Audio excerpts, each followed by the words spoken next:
The Lord will restore the years you have lost because of failure, disappointment, delay, stagnation, unhealthy relationship, and unprofitable business to you. You shall eat in plenty and be satisfied. Your life will praise the name of the Most High God, who has done wondrously and miraculously with you. You shall never be ashamed.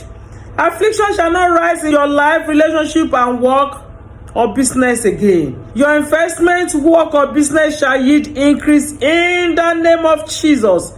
I decree you shall be restored into joy and the Spirit of God.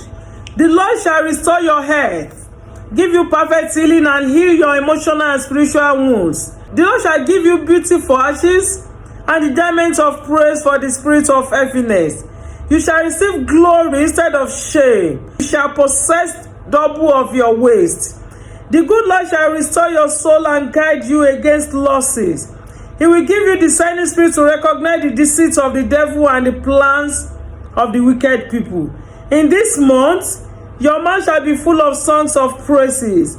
Shall daily be loaded with reasons of gratitude and appreciation to the living God. In Jesus' name I pray.